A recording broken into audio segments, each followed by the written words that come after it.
Hello, everyone, and thanks for joining us for today's session. Just a reminder that if you experience any audio or video interruptions, refreshing your browser should take care of any issues. Now, we are very happy to introduce to you both Neil and Liz here to present to you on modeling user profiles for your transformation to the cloud. Neil, why don't you take it away? Well, thank you, Marissa, and thanks everyone for joining us today. You know, we work with organizations every day who are at various stages of moving to the cloud, and we see a lot of very common concerns. Now, I know we have an infographic here that shows the building on fire and windows being smashed, and maybe it's not that bad, but you know, there are a lot of new concerns that have popped up in this ongoing transformation to the cloud, and it can be summarized, I think, very well in the following way. You know, a number of years ago, an organization might say, well, I use Oracle, or I use SAP, or Microsoft. But most companies now, with their move to the cloud, are finding it pretty convenient to start to look at other additional solutions as well. So we see companies that use systems like Coupa for their purchasing, or Workday for human resources, or Salesforce for their CRM, or ServiceNow for their ticketing, or Okta for their seamless access, or a host of other systems complementing their ERP system. And it's created, as the graphic indicates, a possibly incohesive set of controls that are becoming increasingly difficult to manage for audit and security and risk professionals. So we have put together a presentation today to talk about that, and also to show you potential approaches that you might look at to address these types of concerns. We're going to look at risk analysis and how you can do that in a multi-application environment. We're going to talk about how that translates over to segregation of duties for folks that are concerned about, you know, giving permissions to individuals to perform too many tasks along an integrated process. And what does it mean to have continuous compliance across these complex processes? We also, again, with the transformation to the cloud, see ourselves adding new users to systems and granting privileges to people on these variety of systems. So we're going to touch on compliant user provisioning. Let's have preventative controls in place before we give privileges to someone to start using a new application or process. And finally, we'll touch on cross-application visibility. How can you look across all of these cloud-based innovative technical applications and ensure that you have controls in place for the entire process? Now, why would you care about this? Now, there are a lot of reasons. I mean, we're at ISACA. I mean, I'm sure there are normal, you know, risk and compliance and security professionals and auditors that know that segregation of duties and having access reviews, et cetera, are important parts of your business. But in addition to that, let's talk about fraud, waste, and abuse. You know, if we look at the most recent report to nations from the Association of Certified Fraud Examiners, the ACFE would say that 5% of revenue on average across enterprise businesses is lost to fraud per year. The median loss per case, according to the ACFE, is $125,000 per case. These are typically found in things like misappropriation schemes, financial statement schemes, and other fraudulent activity. And typically, these things are gone unseen because of someone not having segregation of duties. And you can see, as we do in the chart, that there are all kinds of different organizations that might participate in such schemes, such as accounting and operations and sales and customer service, and right up to executive management and the board of directors. So we suggest to companies that you need to look at innovative, easy techniques for identifying where is your risk, what is that risk, and how will you manage it. So we ask people to take a step back and we suggest, okay, let's take a look at this. Who has access to your systems? That is typically investigated with something we call an access review. What are those people doing with that access? That is something we typically address with something called an audit trail. And where are you vulnerable and what is the risk? This is typically addressed with something we call segregation of duties. So we're going to share some techniques in just a moment on how you might want to look at these things. And these, taking a systematic and automated approach to these different areas of your business process should reveal where you have weaknesses and deficiencies. And if you use automation, you should have an improvement on your efficiency of your ongoing audit processes. And finally, all of this flows into your risk and compliance programs. So with that, I'll pass it to you, Liz. If you could share with the audience some examples of how we do these things, that would be great. Yes, absolutely. Thanks, Neil. So we're just going to give it a second here for the screen to come up, and I believe that it should be up now for our audience. And so what we're looking at here is our FastpathAssure.com platform. So we are software as a service, and we connect to a multitude of different systems, like Neil said. In today's world of best-of-breed softwares, you're going to have a multitude of environments that you need to be aware of for your segregation of duties and your risk assessment. And so we have the ability to automatically connect to any one of the systems that you see here. And then we're constantly working on building new connections. And for any products that we don't have an automatic connection for, we have our universal platform integration that allows us to bring in the security information from those tools and go ahead and perform the same risk analysis, segregation of duties analysis on those products as well. So if we go ahead and talk about our segregation of duties module, the very first thing that I always like to talk about is the fact that Fastpath has a great time to value, because we do offer an out-of-the-box pre-configured rule set for many of the systems that we directly connect to. And these rule sets are built at the securable object level. So what we're doing when we're examining user risk is we're looking all the way down to the object level, which is the most secure level to examine these risks at, make sure that we're not missing anything. So this would go ahead and be an example of having the ability to look across applications as well. So we can build conflicts that look at processes that might initiate in one system and terminate in another. So for example, you may have a process where you're creating an account or a customer in Salesforce, and then you're able to issue credit memos to that customer in Oracle. And so we can assess the risk across those applications. So if we look at a user conflict report, we're going to quickly ascertain all of the different risks that we have in our organization by user based on their access. So we can see each conflict, and we're going to have the details of how that conflict is coming to be. So what responsibilities does the user have that are giving them access to the particular objects that are causing the conflicts? What roles have they been assigned?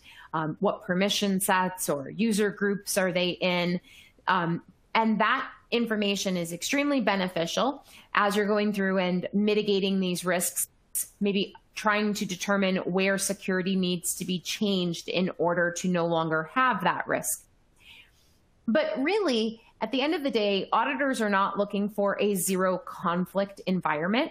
They do understand that some risk is necessary. Users have to be productive. Businesses have to be able to function and move forward.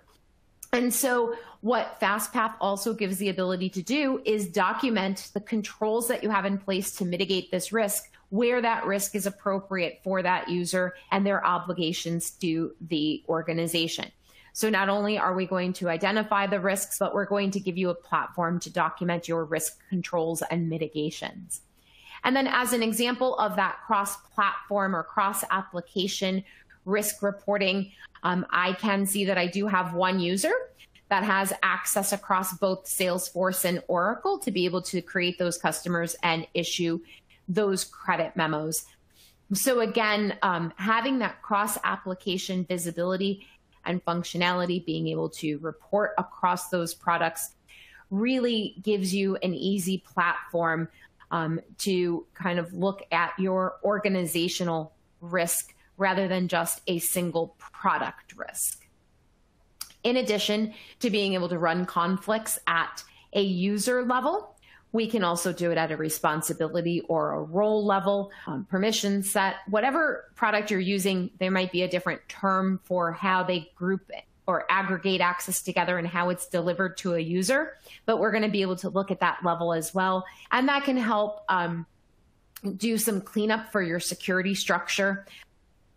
If you notice that roles or responsibilities are a little bit too permissive, this gives you a nice, easy, consolidated way to look at that risk rather than looking at all of the individual objects a role or responsibility might give access to. And it can start to steer you in the direction of where you might want to change some of those security structures to better alleviate some of the risks in your environment. Now, in addition to being able to look at access from a risk perspective, we can also just run access review reports, where we can take a single user and look at every object that they have access to, or we can query across all users and find users that have access to specific objects, such as in this example, we're going ahead and looking at all users that have access to the Enter Journals function within Oracle. It will also give us the details of exactly how the user is getting this access within the target application. So having those details is extremely important because it helps guide you in your cleanup where some cleanup is warranted. Now, there may be many areas of a system that you would like to examine, and it can certainly be tedious looking at access maybe at an object level, ascertaining object by object which users have access to them. So in addition, we also give you the ability to create aggregate reports, and we refer to those reports as critical access reports. And basically what we're giving you the ability to do here is create groups of securable objects that can be related to different processes or different functions, or simply aggregate them based on reporting requirements that you might have within the organization, and then report on those objects in aggregate by coming to the critical access reporting area. So if I wanted to take a look at all of my users that had access that my auditors have deemed sensitive, I could create a group called audit and then aggregate those objects together and report on all users that have access to any one of those objects. Okay. So lots of different ways to slice and dice the data. Now, in addition to having the ability to look at your segregation of duties and then also do your access reviews, we give you the ability to then take that information and do periodic access certifications.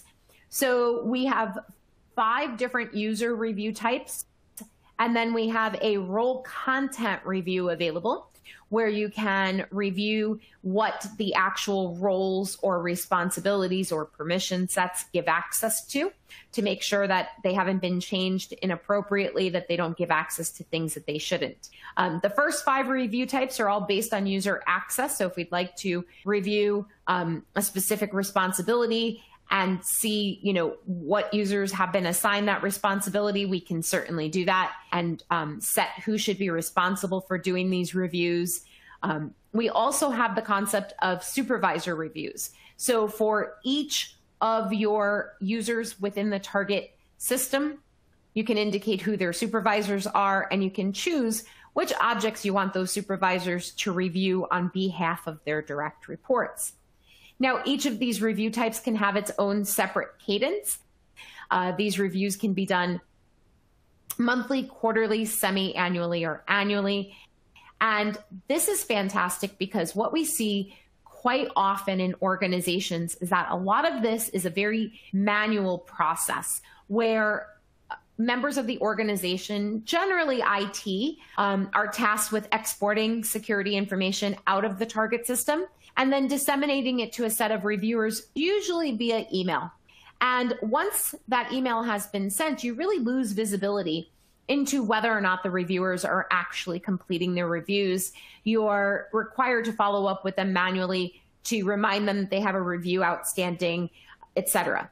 And so what we do is, by automating the process, we keep everything within our platform. So once a review runs, the reviewer will be notified via email that they have a review to complete. And in this instance, I'm working on a role review. And so I have been assigned these different roles to review and the users who have access to these roles. And I can confirm that the user should have access to this, or I can say, you know what, the user should not have this access any longer. And I can put in notes as to why. So once I've gone ahead and finished my review and submitted it, we can see in the all review area the statuses, what's been complete, if there are reviews that are overdue. And I apologize that there's so much red in this particular example. This is a demo environment, but in a production environment, hopefully these would be very much green as far as completed reviews. But have no fear, even though these reviews are incomplete and overdue, Fastpath is actually sending reminders to these reviewers, whether it's daily or whatever configuration you would like to choose. They're certainly being nudged to finish their. And the other thing that we do is we come full circle once the reviews are complete and give you the ability to go ahead and run validation reports, so that if we state that a user should no longer have access to a specific role or responsibility, shouldn't have access to the product, etc., we can validate that that security was then addressed and changes were made in the target system. Okay. So very nice compliant way of doing your certifications and recertifications. Now, all of this is really focusing on the detective. These users already have this access, so we're really just reporting on what they currently have. But if we want to kind of change our focus to the preventive a little bit, what we have is our identity manager tool that would allow you to make a request for either a new user within the target application, modify an existing user, terminate a user, which is simply remove their access to the target application, or you can even empower your users to put in self-service requests to modify their permissions. Each one of these requests would go through a review and approval process based on the rules that you configured within the tool. So we have a robust set of rule types, and these rules can be routed to an individual approver or to an approval group. If you are using approval groups, you can have hierarchy within your approval groups. So really you can generate or mimic, if you will, whatever approval matrix you currently have in your environment, you can build that out in Fastpath. So they're using an approval matrix, you can use Fastpath to set one up, and it can be as robust as you need it to be. So if I go in and model a request for a new Oracle user, I'm going to go ahead and put in their information. And we have the ability to put effective dates around this access as well, which would allow for the automatic deprovisioning of a user when we get to that effective end date. Once we go ahead and make our selections and choose which access we want to give to the user, we can also put effective dates at the access level itself. And that's quite beneficial if we're wanting to grant additional access to an existing user for a special project or because a colleague is out of office. But the key here is that we're going to do an upfront risk analysis and be able to show you the segregation of duties conflicts that exist based on that request, so that you're seeing what types of SOD issues you're going to be creating before the user is even provisioned. And if we're okay with what we see and would like to continue on, then we finish this request and it gets routed for approval. The approvers are going to have the same visibility as the requesters. They're going to be able to see all of the conflict information from that request, any effective dates that have been noted on the request, how many approvals are required, if any have been submitted as of yet. And then they're going to have the ability to approve, deny, or delegate the request. And if the request is approved, then the user will automatically be provisioned in the target system. Okay. And then finally, the last piece of the Fastpath Assure tool is going to be this data change piece, our audit trail, essentially. And this is going to answer that question of what did your users do with the access? And so we have the ability to set up audits on many different types of information, changes to master records, configuration, and be able to track who made the changes, the values before they changed it, what they changed it to, the date and the time. So very powerful and robust data tracking tool. So Neil, with that, I'm going to go ahead and turn it back to you. And I should have stopped presenting at this moment so we can go back to our slideshow. Yes, thank you, Liz. And we'll just quickly wrap everything we just shared. Thank you, Liz. That was really helpful. It's all out of the box. And if you do like our approach to these new and complex challenges that we all find, then please do contact us. We include training and everything you just saw. And of course, we will assign a customer success manager to each and every one of our customers. And we have over 1,300 across the world. Okay, so that brings us to a wrap. And we do have a couple of questions. So I'll pass it back to our moderators to see if we had any specific ones that were common that we wanted to highlight. Sure. Thanks so much, Neil. We have a couple, and it looks like you've been answering them in the chat too, but I think it would be valuable to answer them just for the full group here. So I'll read the first one we got was, we have hundreds of applications in the cloud as well as on prem. How easy is it to configure the application to integrate with these various apps? Sure. Great question. And as I was commenting in chat, we have we use the Microsoft Hybrid Connector for on-premise applications. So we pull information from on-prem into our system. And then cloud applications, we leverage an API approach. But as I was discussing on the chat thread, it's important to remember that we're not bringing in all of the core data that everyone is concerned about. We're merely bringing over the users and privileges to make sure that access is modeled. So we use a hybrid connector for on-premise, we use APIs for cloud, we bring these permission sets in, and then we leverage our out-of-the-box conflict rule sets to say, you know what, this type of permission can't exist with that type of permission. And then we can accomplish the types of things that Liz just demonstrated. Great, thank you. And then the other one we saw in here was, would vendor cloud access your cloud without us knowing it, since provider would have admin full access to all their client clouds? Right. So, if I'm understanding the question correctly, there are a lot of systems that are, I can't remember the specific term, but they're multi-company cloud systems. So, of course, those cloud providers themselves own all of the control of their system. Our integration works with only your account on these cloud systems. And once again, what we do is we simply bring over, what users are in that account, what privileges do they have, and then our system will begin to identify, oh, look, you've migrated to the cloud and you've allowed such and such permissions across these processes, and that has created some weaknesses or deficiencies. So we're very happy to work in the multi-tenant cloud environment that I think Nellie was asking about, and we only attach to the specific account for your organization. All right, great. Looks like we've got one more minute, so let's do one more question we have here on the back end. How long does it take to implement a system like this? Well, great. Well, what we do pride ourselves on being the fastest time to market. We don't charge for any services, which is quite a unique thing to say for a software provider. But we're so confident that our system goes in well that we will provide unlimited training. We'll give you all the guidance you need to use our system. We won't charge you a penny for it because the system goes in so incredibly quickly, even when we're working in environments that we've never seen before.